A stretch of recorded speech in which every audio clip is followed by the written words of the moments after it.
There's no question that trauma can have a long-lasting impact, including on the way you show up for work.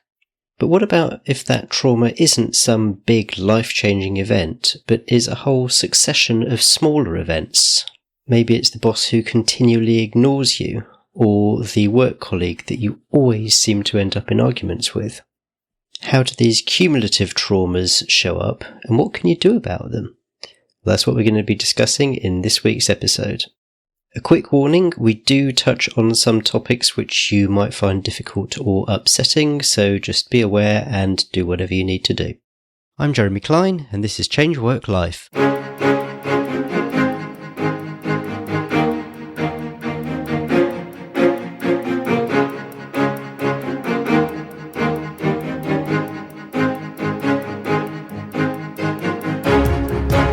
Hello and welcome to the Change Work Life podcast, the show that's all about beating the Sunday evening blues and enjoying Mondays again. I'm a career coach, and in each episode my guests and I bring you tips, strategies and stories to help you enjoy a more satisfying and fulfilling working life.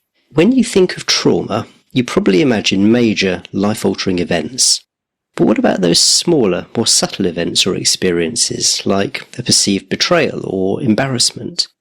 What lasting effects can these have, particularly in the context of the workplace and how you show up for work? To explore this topic, I'm joined this week by Kelly Campbell, a trauma-informed leadership coach to emerging and established leaders.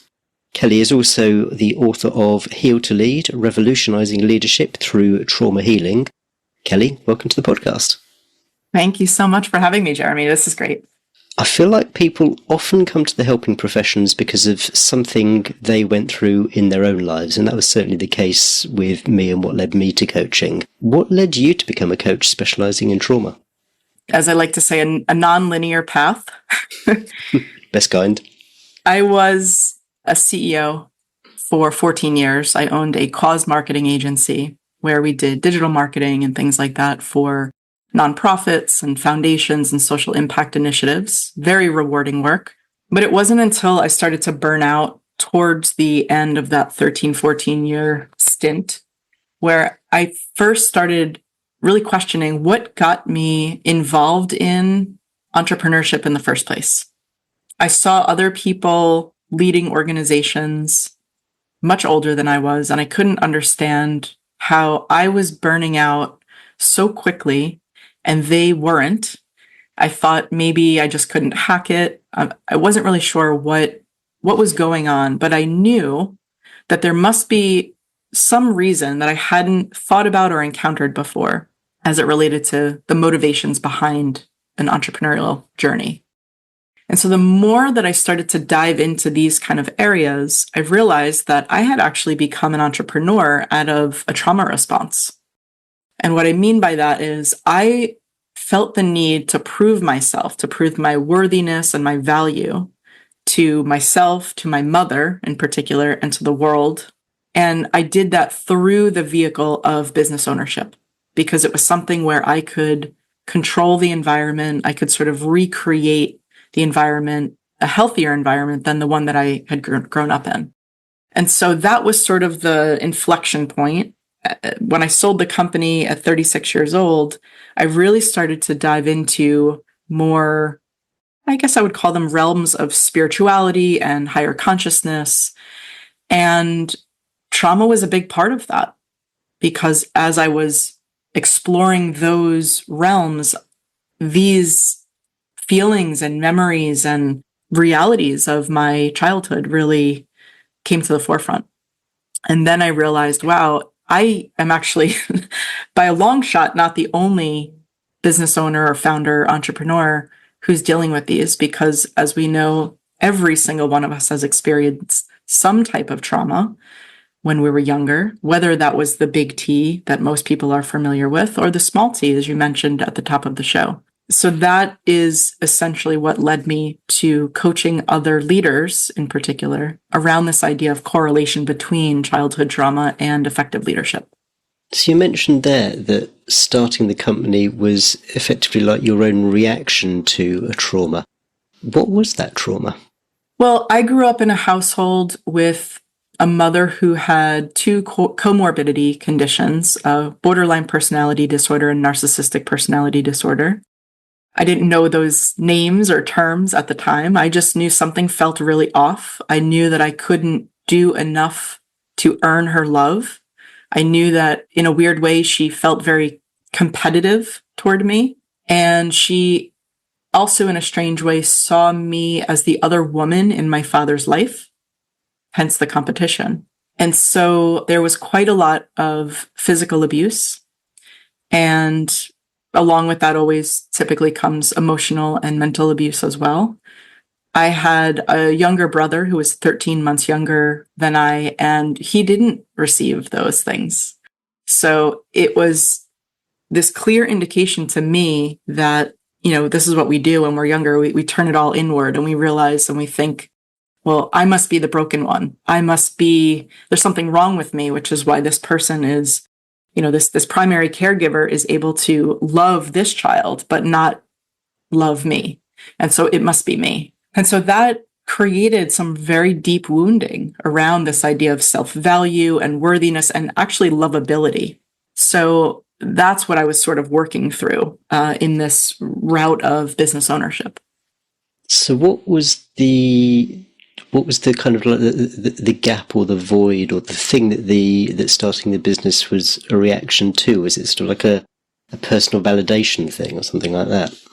Personal validation, competence, sort of like, if you think about the way that I tried to earn love during that time, I would get straight A's as a student. I would really throw myself into the thing that I was passionate about, which was art. I was very good at athletics. And so I was the captain of every sports team I was ever on.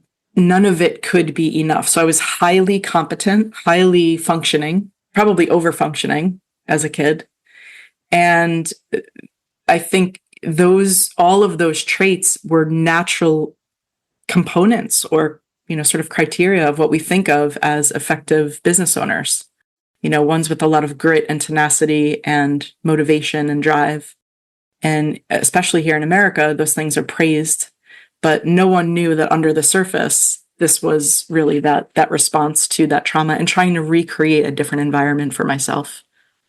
And I'm conscious that I'm asking you to sort of recall difficult memories, but you mentioned burnout there as well, which is something that's come up a few times on the podcast. And I'm interested to know, how did burnout show up for you and how did you identify that that's what it was? That's a great question. I don't actually know that anyone has asked me that before. I would say there was a physical component to it. Certainly not taking care of myself, putting my own needs and self-care and health and well-being on the back burner. And so over the course of the 14 years that I owned the company, I had put on about 40 pounds. And I was a pretty young person, very active, having been in sports and things like that. So that was different for my body. I would also say that from an emotional and psychological standpoint, I was just running on fumes. And specifically the emotional side, I was quite dysregulated. I would maybe not so much in the workplace because I wanted to, again, keep that environment of like peace and calm, trying to recreate that environment, which was very chaotic or recreate in a new way, the environment from childhood. But at home, it was a different story, right? So there might have been something small that I had a large reaction to, right? So there was really no real way to have what was happening in terms of conflict match up with what my reaction was. So the fuse was quite short. And I think, looking back, there probably was an element of depression as well. I didn't go to a doctor for that. There was no diagnosis. I don't take pharmaceuticals, so I wouldn't have taken something. But in retrospect, I do think that there was an element of that. I think it was, when I think of burnout, I don't think about one thing. I think about from the holistic view, thinking about the spirit, the body, the mind, overall, I was functional from the outside looking in, what other people would perceive as functional, but I didn't feel functional, which is why I ultimately sold the company at 36.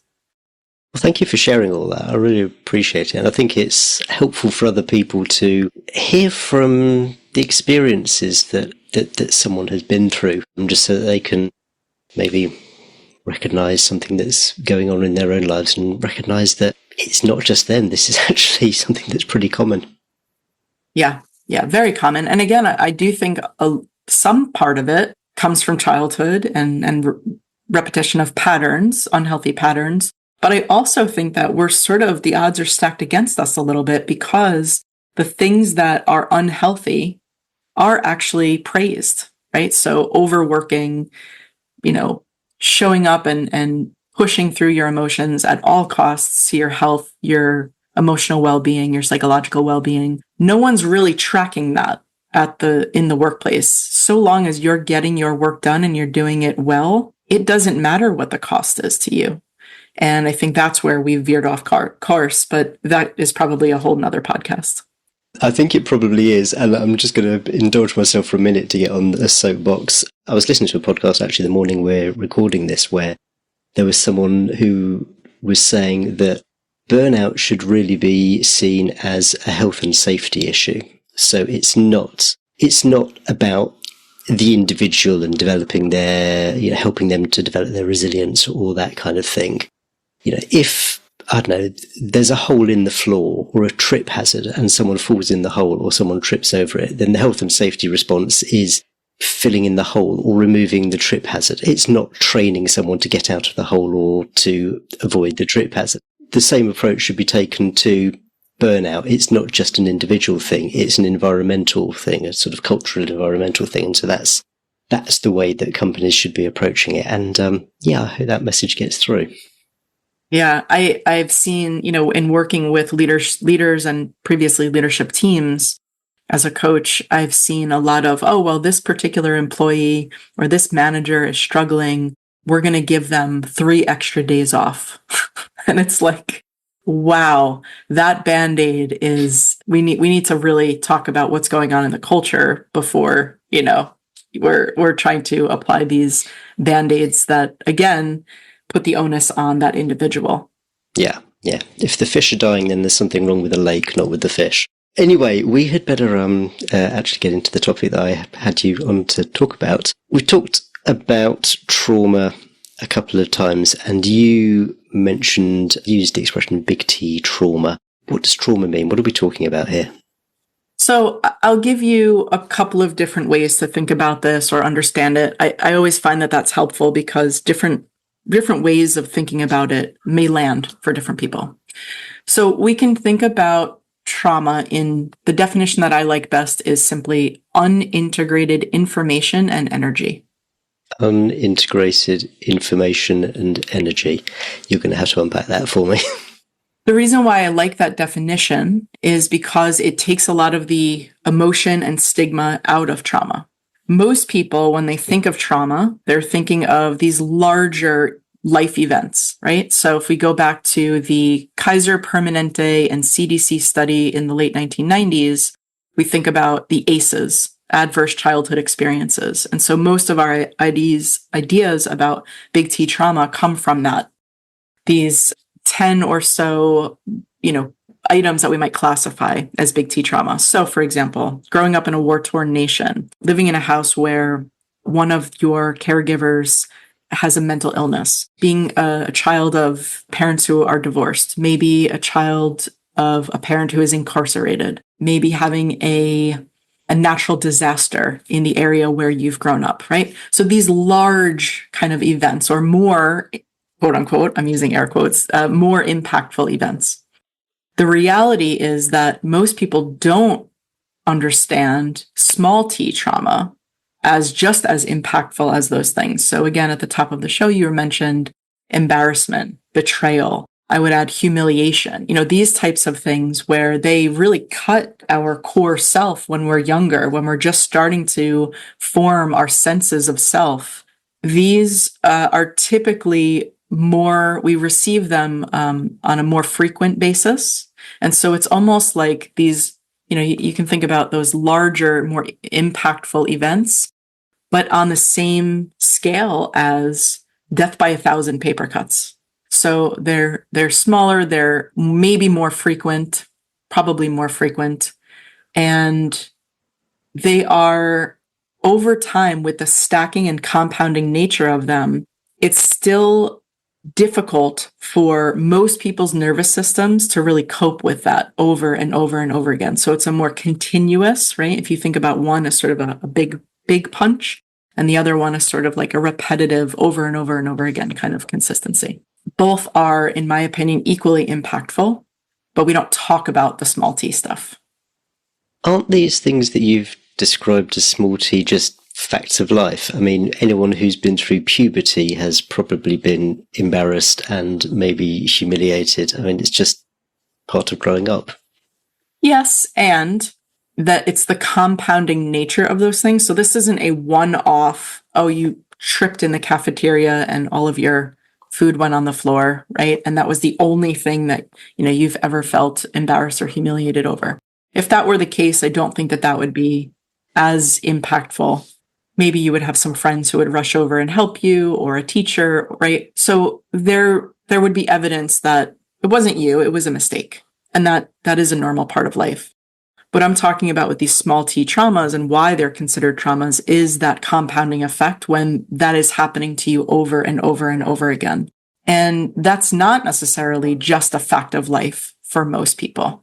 For example, if you have an uncle who really needles you and puts you down every single time you see this person, right? Over time, you may develop, like your nervous system may not be able to cope with that.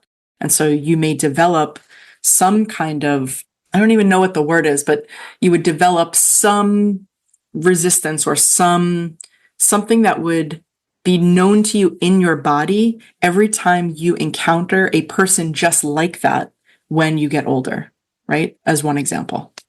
So it really comes down to that nervous system's inability to cope. That's what makes it trauma. I'm interested in the word unintegrated, which I feel leads on from what you were just saying. So can you develop what that means in this context? Yeah, so using those examples, right? Maybe we'll use different examples. If we have something traumatic happen to us, right? It's not really the event. It's sort of like what happens inside of our body as a result of an event, right? If we're able to repair, or would I say integrate that in the moment, right? Something happens and another person comes over and says, that wasn't your fault, right? There's a way in which we understand, okay, this thing happened either to us or we've made a mistake or what have you. And in the moment, if it's repaired, the nervous system has the ability to say, okay, I'm feeling this thing and, oh, right. Okay. Now I can cope with it sort of in the moment, right? It's the time period between when something happens and our ability to cope with it. If those things, whether it's big T or small t trauma, if those things are unable to be integrated in that moment, they compound inside of us. And then we look for confirmation bias of the stories that get created around them, right? This is what we're talking about with unintegration. Another example of this might be, we can go to a big T trauma. Maybe there's an element of sexual abuse, right, in childhood. Now, if that is shamed, or the person who's on the receiving end of that doesn't feel like they have anyone to talk to, they push it down, they repress it. Maybe it comes up in some other way in adulthood. If it's not integrated, what happens is all of that shame, all of that self-loathing, all of the stories that are created about that event, right, and that experience, that can come out sideways, right? Their wounding can be projected. Their pain can be projected on other people. So that would be an example of unintegrated trauma. Now, when I say unintegrated, we can't change the fact that trauma happened, right? It is a fact of life, and every single one of us has experienced this in some way, shape, or form. The difference between an effective and healthy leader, I might even say like a high conscious leader, is that they are actively doing the work to integrate that trauma. Not to say that didn't happen, but to say, yes, that happened. That was not my fault.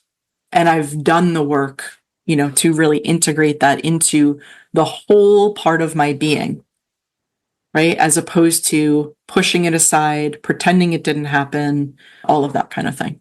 Does that answer help? Does it get us closer to an understanding of integration? I'm definitely going to want to come back to that question of integration and what that can look like. But before we get there, can you talk about some of the ways that trauma might show up in everyday work? So, say there is big T or little t trauma in the past. How does that present itself, if you like? I mean, because trauma is such, there are so many ways in which we can experience trauma.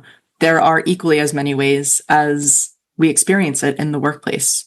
For example, then? Yeah. Now, some of that could be from childhood, where, again, I'll use the example that I had before, where someone may have a reaction that doesn't seem equal to the experience that they're having, right? So let's say someone gives feedback, and the feedback is, you're doing a great job in these areas. Here are some areas where, some improvement needs to be made.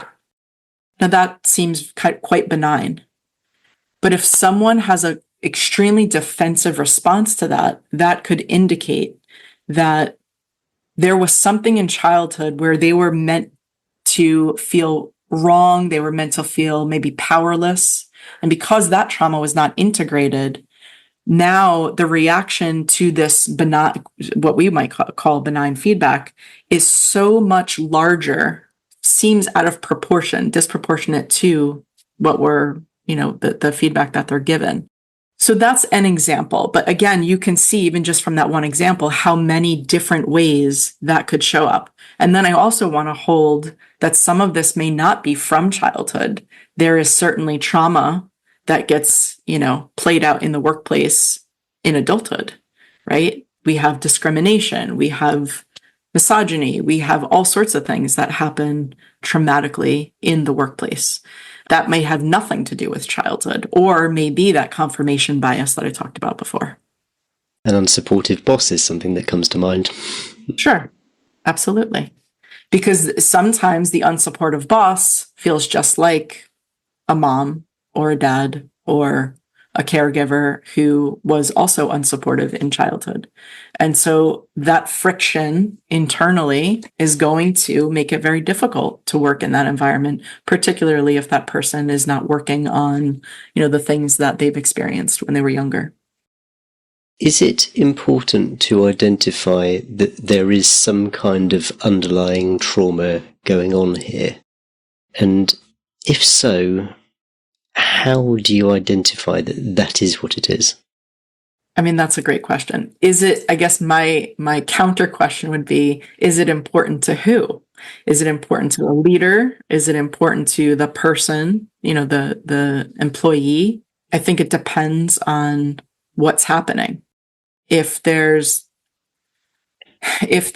a lot of conflict, let's say between an employee and a manager, and this one particular employee is the only one who's having this experience, it might be that there's some trauma where the manager is kind of pushing against that, right?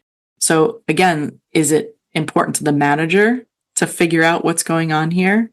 Is it important to the employee so they can figure out, well, if I don't have the luxury of going to find a new job and I have to work with this person, maybe I need to really look into what is it about this person who's activating me?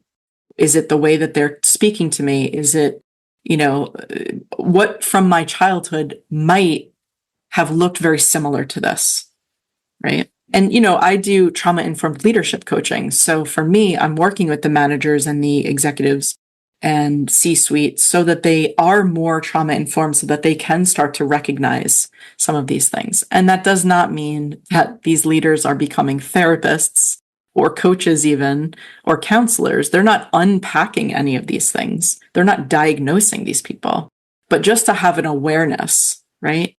Of, for example, when the murder of George Floyd happened, there was not a lot of understanding of racism in the workplace, covert or overt. There was not a lot of understanding of how our Black and brown employees really felt inside of these patriarchal and racist systems.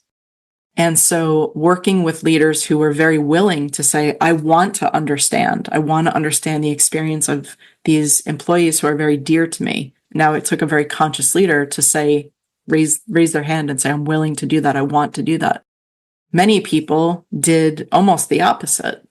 They, maybe brought in a singular workshop about racism in the workplace and said, okay, we've checked a box. Again, separate podcast. But yeah, I mean, there are lots of ways that we can think about this. Again, whether it's from the leader desiring that or the employee wanting to say, how do I exist inside of this organization?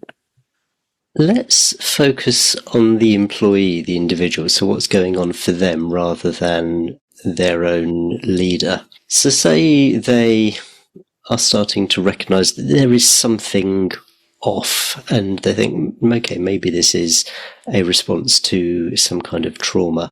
How important is it to identify what that trauma is? Because I can easily see someone going absolutely crazy, like analysing their past from last week all the way back down to childhood and trying to comb through and figuring out what might have been the traumatic events.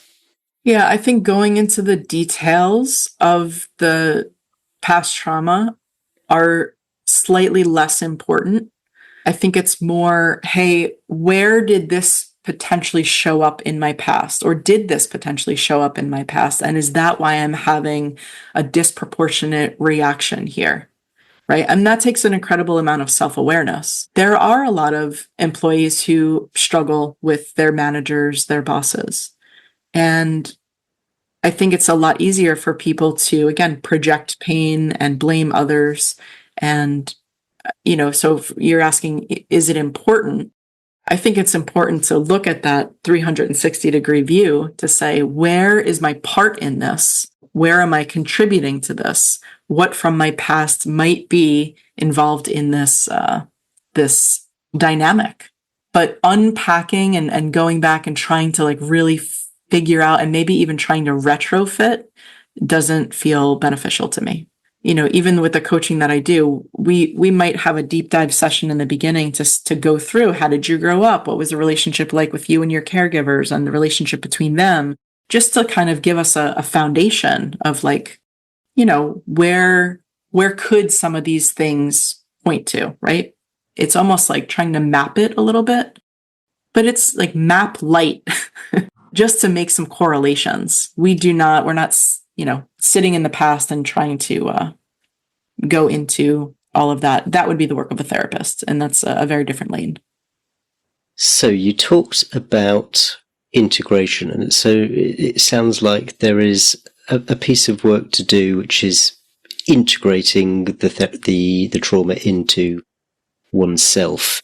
What does success look like? I mean, how do you know that you've achieved this?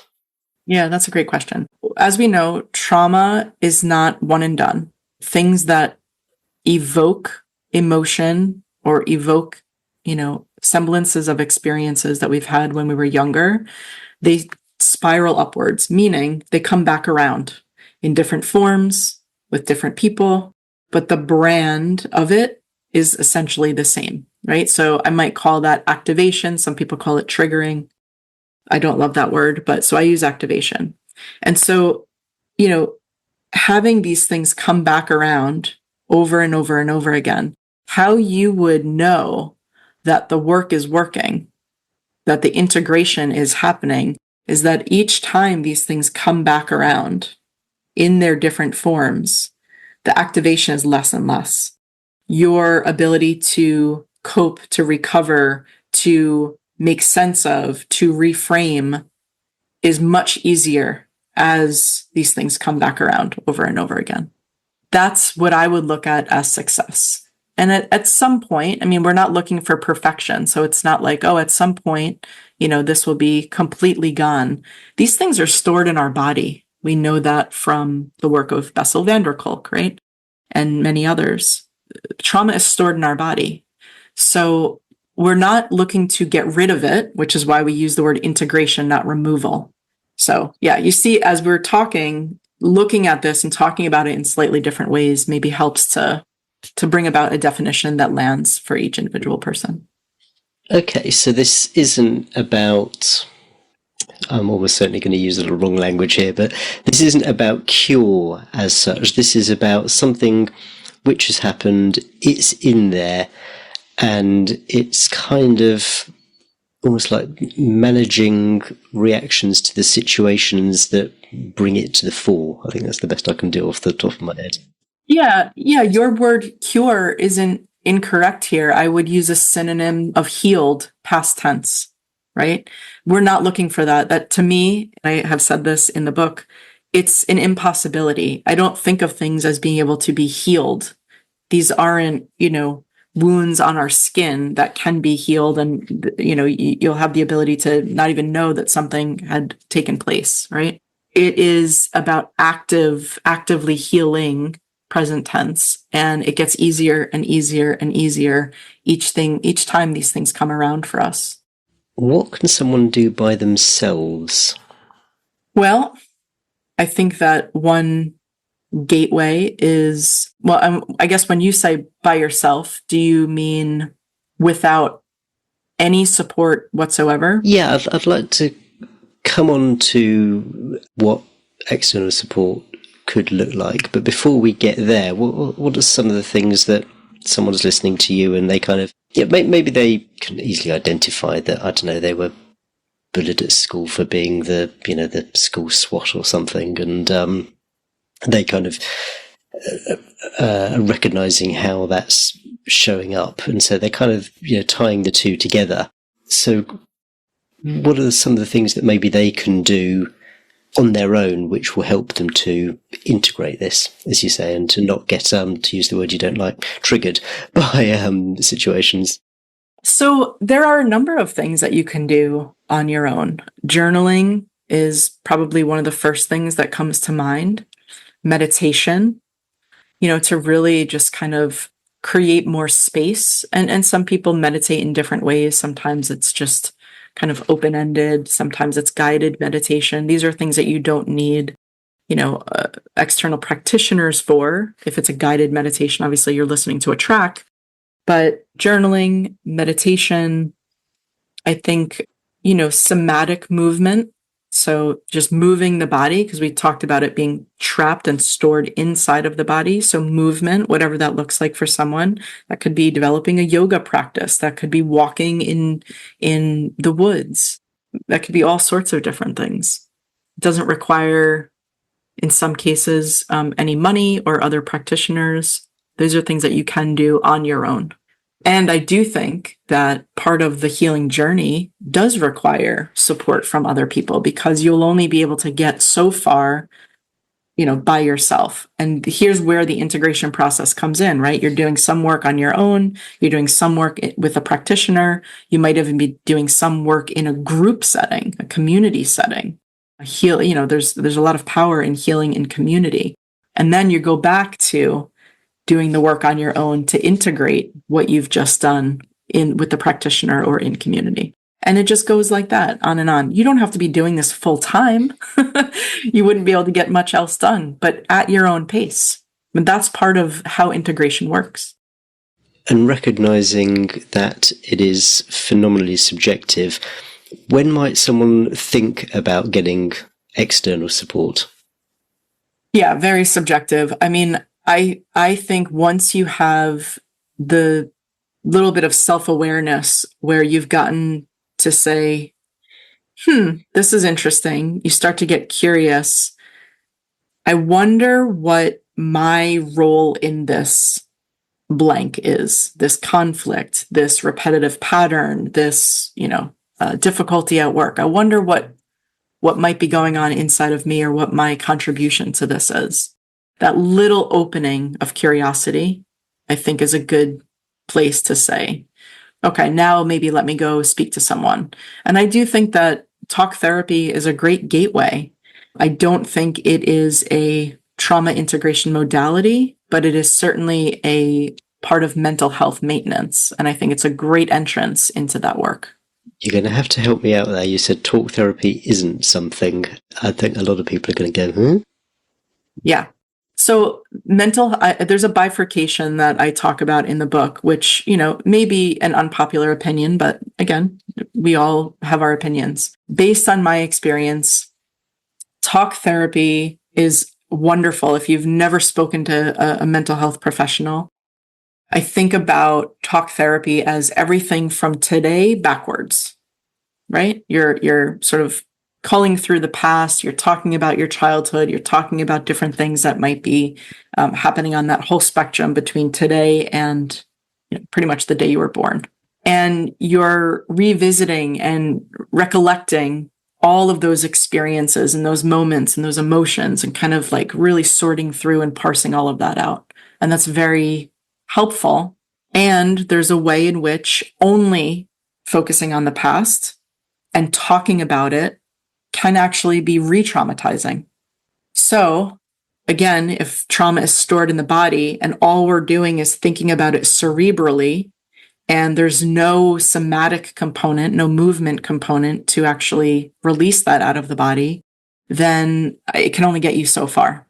So that's why I don't consider it a trauma integration modality. I think of talk therapy as only mental health maintenance, which is also why you see many people who have a therapist for years and years and years. I know many people, 10, 20 years, they're with the same therapist. Trauma integration is different work. And it doesn't really require that longevity because you're unearthing something out of the body and then releasing that. Not to say that you wouldn't do that over and over again, but it's quite different. So I do think that there's a bifurcation there.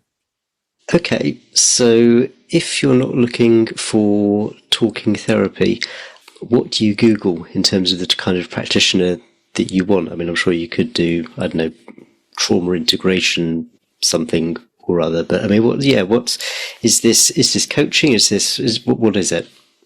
I mean, again, there's a million different ways to do this, but it would be probably a somatic practitioner. So a somatic therapist. It could be a trauma-informed coach because a trauma-informed coach will also understand that trauma needs to be released from the body. But honestly, all of those trauma integration modalities, there's thousands of them. And, this is a very popular question. It's a common question as to where do I start? And in the book, I did talk about, an educational resource that I put together because I had gotten this question so many times, oh, this sounds great, but where do I start? Yes, I understand I can start with a therapist to do some cognitive behavioral therapy or talk therapy, but where do I go from there? Everyone has a different path, so you really have to find the modalities that are calling to you. That could be looking like energy work. That could look like, again, yoga. There's so many. It's we could sit here all day and name them out. But that's why I developed that resource so that people could look and say, okay, well, which of these starts to call to me, which feels resonant and something that feels accessible for me to move to next. I think what this is telling me, I'm someone who I just want to know what the answer is. I just want to know who's the person who's going to fix me here. But it sounds like what you're saying is that it's very much an exploration. It's going to have to be a little bit of trial and error and seeing what works for you. Yeah, and I want to say two things. What you just said, who's the person who's going to fix me?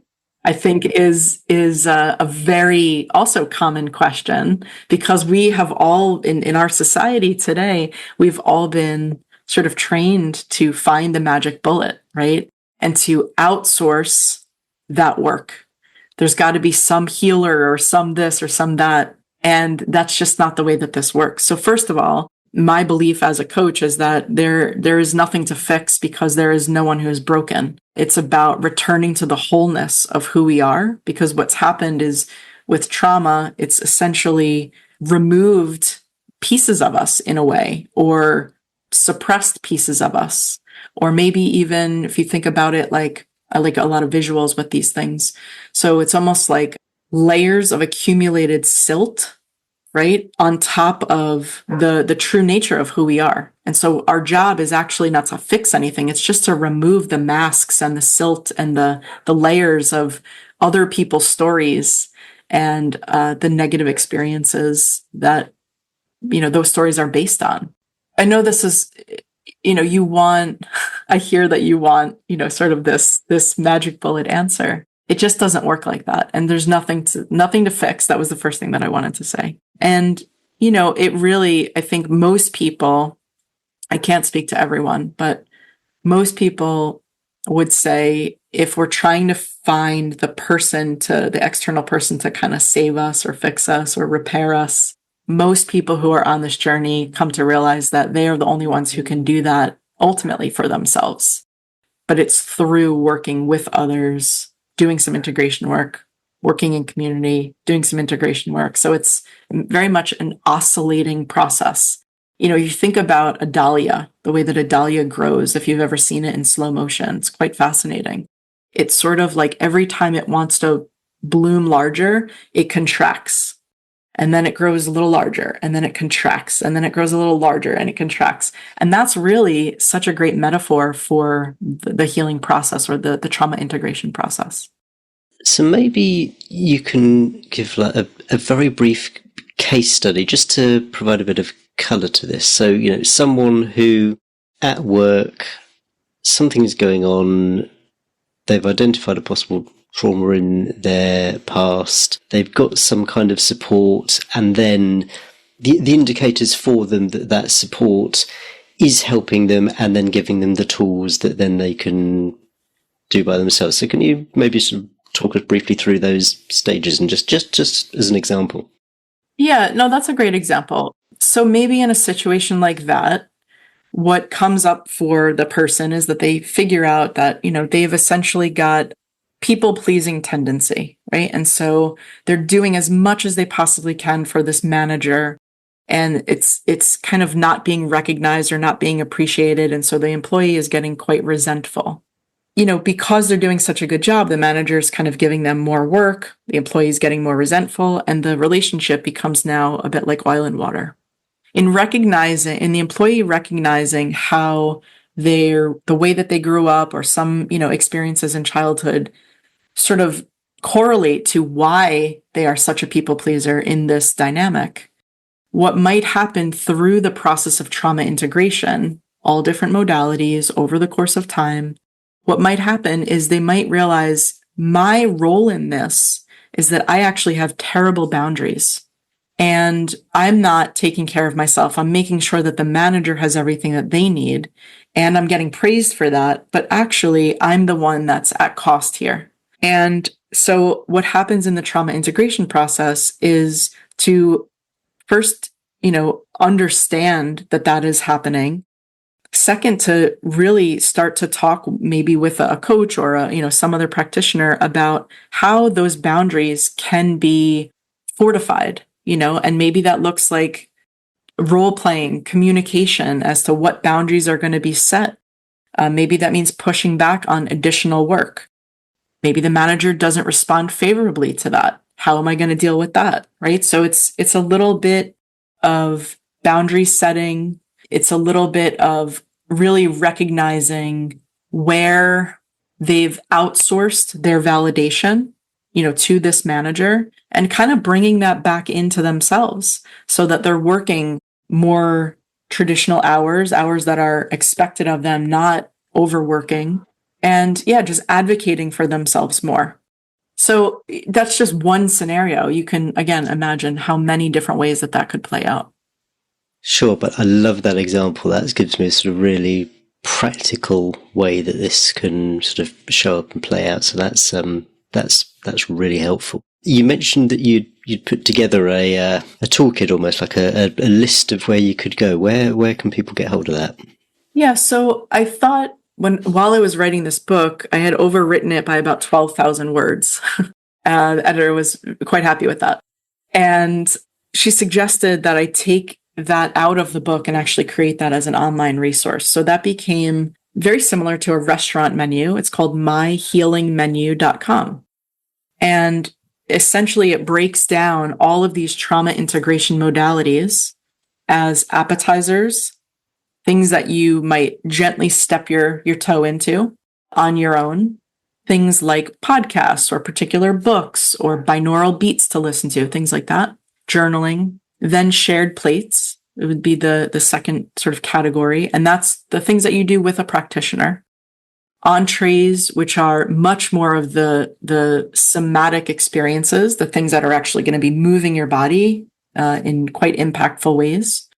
And then the desserts are actually psychedelics and things in that realm, where I categorize them as desserts because those are going to be the richest of experiences and the things that you will probably have the least.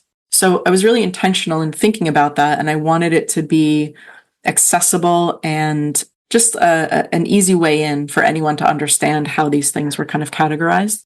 So yeah, there are hundreds and hundreds of modalities on that website. It's an educational resource, nothing to purchase there. Just if you're curious and you want to sort of follow a little trailhead, that's a great place to start.